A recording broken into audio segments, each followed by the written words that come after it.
오늘도 무더위가 또 장마가 계속되는 가운데 주일을 성수하기 위해서 교회 나오신 성도님들에게 세상에 줄 수 없는 하나님의 큰 위로와 축복이 함께 하시기를 바랍니다. 여러분이 기도해 주셔서 우리 어린이 여름성경학교, 우리 비전랜드, 미션랜드, 청소년, 청년부 수련회가 잘 마쳤습니다. 제가 지난주 금요일 저녁에 설교를 하면서 유머를 했는데요. 그 유머는 여러분이 잘 아는 내용입니다. 한 중학교 학생이 아빠에게 말을 걸었답니다. 아빠, 얼굴에 김 묻었어. 그러니까 아빠가 하는 말이 무슨 김? 나는 김 먹지도 않았는데. 그러자 그 딸이 아빠에게 이렇게 얘기했답니다. 잘생김 그랬답니다. 여러분, 어린 딸이 아빠에게 이렇게 유머를 하면 그 아빠가 얼마나 기쁠까요? 대한민국에 그런 딸들이 있으리라고 생각이 드는데요. 또 중학생 딸이 어느 날 아빠에게 또 말을 걸었답니다. 아빠, 이제 짐 좀 내려놔. 그러자 아빠가 무슨 짐? 난 지금 지고 있는 짐이 없는데. 그러자 그 딸이 아빠에게 하는 말이 너무 멋짐 그랬답니다. 너무 멋지다고. 여러분, 오늘도 여러분 만나는 분에게 너무 멋지십니다. 그렇게 한번 인사를 하시기 바랍니다. 제가 이 시간을 잠깐 드릴 테니까 옆에 있는 분에게 너무 멋지십니다. 한번 인사 한번 하십시다. 너무 멋지십니다. 이 자리에 계신 분들이 다 천사인 줄 믿습니다. 내가 천사기 때문에 내 옆에 좌우에 있는 분도 다 천사인 줄 믿습니다. 내가 천사기 때문에 내가 만나는 모든 사람도 다 천사인 줄 믿습니다. 그렇기 때문에 그분들에게 너무 멋지십니다. 오늘 그렇게 인사하시면 그분이 여러분을 대하면서 얼마나 기쁠까요? 아마 그런 분이 계실지 모르겠어요. 그 사람 참 좋아졌어. 그 사람 참 달라졌어. 이 무더위 장마이 짜증나는데 그 사람 기분을 좋게 하네.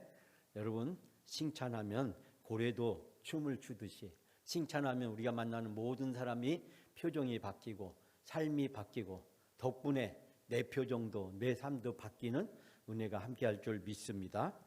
여러분, 우리가 잘 아는 말 중에서 터닝 포인트란 말이 있습니다. 제가 영어를 대수시면 안 쓰려고 노력을 하는데요. 이 터닝 포인트, 어떤 전환점, 어떤 변화의 큰 일이 일어났을 때 우린 터닝 포인트라는 말을 쓰게 됩니다. 그런데 이 터닝 포인트 말고도 티핑 포인트라는 말이 있습니다. 이 말은 점을 찍는다, 점을 찍은 점이란 뜻도 이제 가지고 있는데 갑자기 뒤집히는 점, 때로는 엄청난 변화가 아주 작은 일로부터 시작되기 때문에 그 변화를 일으킨 작은 출발을 우리가 보통 티핑 포인트라고 이야기하고, 그리고 티핑 포인트를 통해서 일어난 큰 변화를 이제 터닝 포인트라고 이야기를 합니다. 누구든지 인생을 살아가면서 결정적인 순간들을 수없이 경험하게 되고 그 결정적인 순간에 우리가 어떤 선택을 하냐에 따라서 우리의 인생이 전적으로 달라지게 됩니다. 제가 청소년 청년부 설교를 하면서 이 세상에는 우리가 선택할 수 있는 것과 선택할 수 없는 것이 있다. 선택할 수 없는 것들은 우리가 이 시대에 태어나고 대한민국에 태어나고 부모님께 태어나고 남자와 여자로 태어나는 것, 이런 모든 것들은 우리가 아무리 이야기한다고 해서 달라질 수 있는 것이 아니다. 달라질 수 없는 것, 우리가 선택할 수 없는 것에 대해서는 감사하고 기쁨으로 받아들이며 순종하는 것이 지혜로운 것이다. 내가 남자로 태어나는 것을 아무리 불평한다고 해서 여자로 바뀔 수가 있나요? 설령 인위적으로 바꾼다고 해서 행복해지나요? 우리가 대한민국에 태어난 것, 이 시대에 태어난 것, 물론 안 좋은 것도 있고 힘든 것도 있고 어려운 것도 있고 우리를 만족시키지 못하는 것이 있지만 그렇게 한다고 해서 달라질 것이 없기 때문에 그럴 때는 감사함으로 기쁨으로 받아들여라. 또 한 가지는 우리가 선택하면 달라질 수 있는 것이 있다. 내가 다른 사람에게 어떤 말을 할 것인가, 나의 습관과 나의 행동과 이런 것, 나의 태도, 이런 것들은 나의 선택과 결정에 의해서 달라질 수 있다. 그러면 달라질 수 없는 것은 감사함으로 순종으로 받아들이고 달라질 수 있는 곳에 집중하다 보면 우리의 습관이 바뀌고 행동이 바뀌고 언어가 바뀌고 삶이 바뀐다. 저는 우리 여러분들에게 그 바뀌는 순간, 그 순간을 전 티핑 포인트라고 말씀을 드리면서 티핑 포인트에 대한 이야기를 좀 함께 나누려고 합니다. 쉽게 말씀드리자면 우리가 다 결혼해서 가정을 이루면서 살아가고 있는데, 이 결혼이라는 것이 독신 생활에서 결혼이라고 하는 커다란 변화, 이것을 터닝 포인트라고 한다면, 한 남자나 여자를 만나게 되었을 때, 연애를 하게 되었을 때, 또 선을 보게 되었을 때, 또 상견례를 할 때, 이런 여러 가지 어떤 그 사건과 또 어떤 계기들을 저는 티핑 포인트라고 이야기할 수 있다라고 말씀드리고 싶습니다. 좀 더 쉽게 여러분을 이해시키기 위해서 제가 살아온 65년의 인생 중에서 여러 가지 제 삶의 티핑 포인트와 터닝 포인트가 있었지만, 제가 예수를 믿게 된 사건을 소개하려고 합니다. 사실 제가 대학교 1학년 때 벤치에 앉아 있을 때, 언젠가도 제가 잠깐 소개했습니다만, 같은 과 선배였던 양일동이라는 분이 저를 찾아왔습니다. 그분이 한바구 웃음을 저한테 웃으면서, 김명찬 형제님, 전 깜짝 놀랐어요. 내 이름을 어떻게 알고 있지? 나한테 형제님이라고 부르는 사람은 아무도 없었는데 형제님이라고 부르는 거예요. 김명찬 형제님, 하나님은 형제님을 사랑하시며 형제님을 위해서 놀라운 계획을 가지고 계십니다. 형제님, 그 하나님의 사랑과 계획 한번 들어보시지 않겠습니까? 여러분, 잔디에 그 벤치에 앉아 있는 저에게 다가와서 활짝 웃으면서 김명찬 형제님 하면서 하나님의 사랑과 계획이 있다, 그걸 좀 알려드리면 안 될까 하는데, 제가 그 순간에 네라고 대답했어요. 저도 모르는 사이에 웃는 얼굴에 침 못 뱉는다고 저에게 다정하고 다감스럽게 와서 웃으면서 형제님 형제님 하면서 저한테 물어보니까, 이분이 왠지 저한테 좋은 얘기 해줄 것 같아서 저도 모르는 사이에 네라고 얘기했습니다. 그분이 사형리를 저한테 보여주면서 1월리, 2월리, 3월리, 4월리까지 설명을 했습니다. 그리고 마지막에 제가 김명찬 형제님을 위해서 같이 기도하면 안 될까요? 여러분, 그럴 때 제가 뭐라고 대답했겠어요? 저도 모르는 사이에 네 했더니 제 손을 싹 잡더니 그분이 영접 기도를 했습니다. 저도 모르는 사이에 그분의 영접 기도를 따라했습니다. 그리고 기도가 마쳤을 때 그분이 저에게 다시 말을 꺼냈습니다. 활짝 웃으면서, 형제님, 우리가 성경 공부하는 모임이 있는데 그때 한번 좀 나와보지 않으실래요? 여러분, 그때 제가 그분 대답에 네라고 대답을 했습니다. 저는 2년 동안 그분에게 말씀과 기도로 양육을 받았고, 이제 신앙생활은 저의 일부가 되었습니다. 즉, 전혀 예수님을 믿지 않던 나에게 예수를 믿고 그리스도인이 된 것입니다. 그분이 전한 복음을 통해서 제가 구원받게 된 것입니다. 내가 새로운 사람으로 태어나게 된 것입니다. 내 인생의 터닝 포인트, 중요한 전환점이 그분의 복음 전도를 통해서 이루어지게 되었습니다. 근데 제가 곰곰이 생각을 해보니까, 제가 예수를 믿고 구원받게 될 때까지 중요한 일이 3번 있다는 사실을 알게 되었어요. 그날 벤치에서 티핑 포인트, 중요한 전환점이 3번 있었는데요. 첫 번째는 뭐냐면, 김명찬 형제님, 하나님의 사랑과 계획을 한번 들어보지 않으실래요? 라고 했을 때 제가 예라고 대답했는데, 만약에 제가 아니요, 싫어요, 난 관심 없어요 라고 거절했다면 어떻게 되었을까요? 그분이 1월리, 2월리, 3월리, 4월리를 설명하고 저에게 영접 기도를 하려고 했을 때, 그 순간 김명찬 형제님, 같이 기도하면 안 될까요? 했더니 싫어요, 나는 교회 안 다니기 때문에 기도하지 않을래요 라고 했으면 어떻게 되었을까요? 그분이 저에게 김명찬 형제님, 같이 성경 공부하지 않으실래요? 라고 물었을 때 싫어요, 난 성경 공부 같은 거 하기 싫어요 라고 대답했으면 어떻게 되었을까요? 그분과 그 따뜻한 봄날 벤치에서 나눈 그 대화 속에서 3번의 중요한 티핑 포인트, 전환점이 있었고, 그때마다 제가 예, 그렇게 할게요 라고 대답했기 때문에 제가 복음을 받아들이고 기독교인이 될 수가 있었습니다. 사랑하는 여러분, 성경에는 바로 이와 같은 사건들로 가득 차 있는 것을 발견하게 되는데요. 그런데 저는 그분을 통해서 제가 예수님을 믿게 된 것이 하나님의 계획이라는 사실을 깨닫게 되었습니다. 그리고 하나님은 오랫동안 저를 위해서 준비하셨다는 사실을 발견하게 되었습니다. 제가 충북 옥천 이원에서 대전까지 기차 통학을 고등학교 때 했는데요. 그때 기차를 타면 옥천에서 박근원이라고 하는 저와 같은 학교 같은 반에 있는 친구가 옥천에서 차를 탔습니다. 그 친구는 저에게 복음을 전했습니다. 그러나 저는 복음을 받아들이지 않았습니다. 그런데 어느 날 늘 학교 기차 안에서 만나고 학교까지 걸어서 가던 그 친구가 조그만한 책을 보는 것을 발견했어요. 저는 그 책이 무슨 책인지 몰랐지만 그 책을 보니까 한쪽엔 영어가 나오고 한쪽엔 한글이 나왔어요. 저는 생각하기를 저 책이 있으면은 영어를 공부하는데 도움이 되겠구나라는 생각을 하면서 그 책에 있는 많은 사람들의 사진을 보면서 호기심을 갖게 되었어요. 저는 그 책을 1년 동안 정기 구독을 했습니다. 근데 그 책을 읽어 나가면서 제가 생각했던 것과 많이 다르다는 것을 알게 되었어요. 미국의 유명한 연예인들이 등장하고 스포츠맨들이 등장하고 또 평범한 다양한 사람들이 그 책의 짧은 글들 속에서 등장을 했습니다. 근데 그 책의 내용을 알고 보니까 그 책은 다른 것이 아니라 인생의 지혜나 성공을 가르쳐주고 있는 그런 내용과는 전혀 관계가 없는 것이었고 제가 기대했던 것과는 다른 내용으로 그 책 내용에는 가득 차 있었습니다. 그 책 이름은 가이드 포스트였습니다. 여러분, 그 책에 등장하는 내용은 무엇일까요? 내가 어떻게 예수님을 믿게 됐는지, 어떻게 내가 병이 치유되고 회복됐는지, 내가 사고나 어려움을 당했을 때 하나님이 나를 어떻게 구해 주셨는지 간증으로 가득 차 있었습니다. 그 책의 모든 내용은 간증이었습니다. 내가 구원받게 된 것, 하나님께 은혜 받게 된 것, 하나님이 나를 구원해 주시고 치료해 주신 것. 심지어는 차범근 선수가 거기에 등장을 했는데요.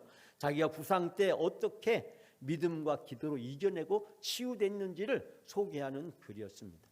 1년 동안 그 책을 매달 정기 구독으로 받아보면서 내가 원하고 기대했던 것은 아니었지만 그러나 그 책을 정기 구독했기 때문에 매달 오는 그 짧은 책들을 저는 시간이 날 때마다 틈틈이 어쩌다 읽게 되면서 저도 모르는 사이에 하나님은 그 책을 통해서 제 마음을 만지시고 제 영혼을 준비시켰습니다.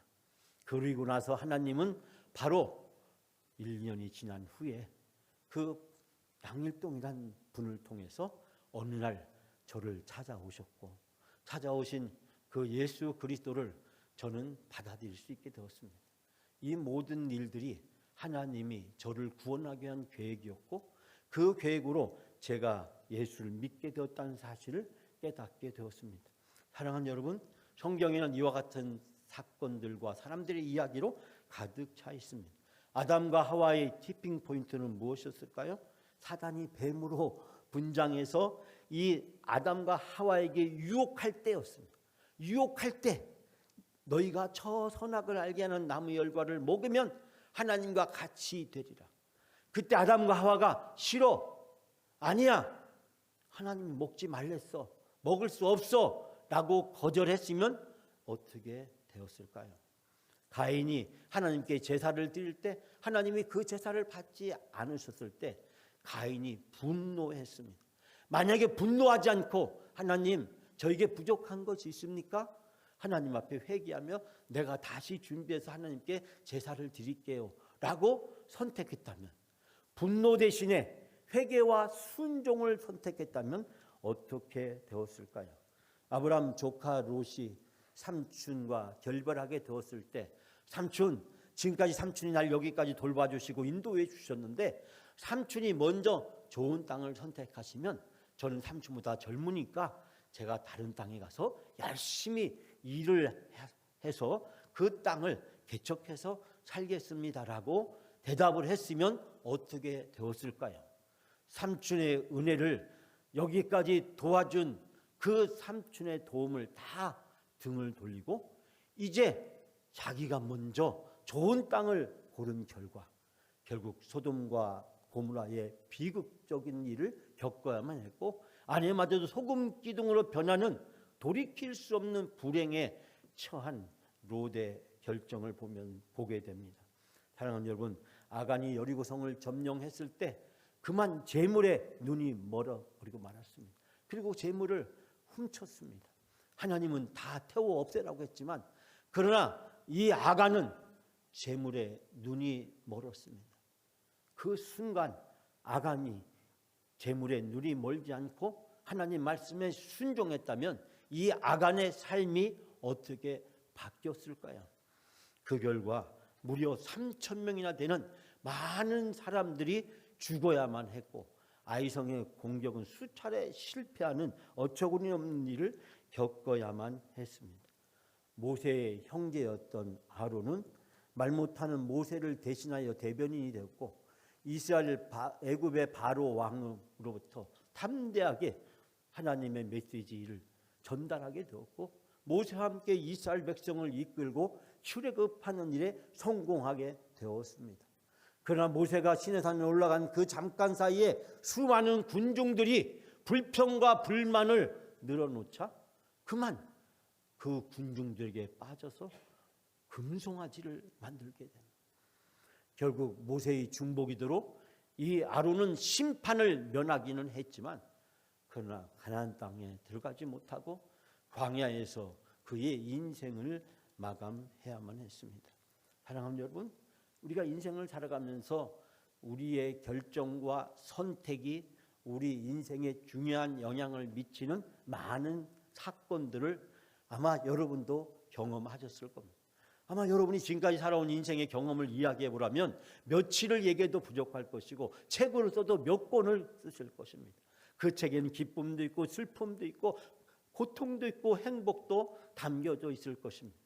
그러나 그 책의 말미에는 아마 여러분이 지금까지 살아오면서 내가 왜 그때 이런 선택을 했을까, 이런 결정을 했을까, 그 중요한 티핑 포인트 순간에 내가 왜 좀 더 지혜롭고 명철하고 좀 더 내가 현명한 선택을 하지 못했을까, 인생의 회한이 우리 가슴 속에 깊이 남아있게 될 것입니다.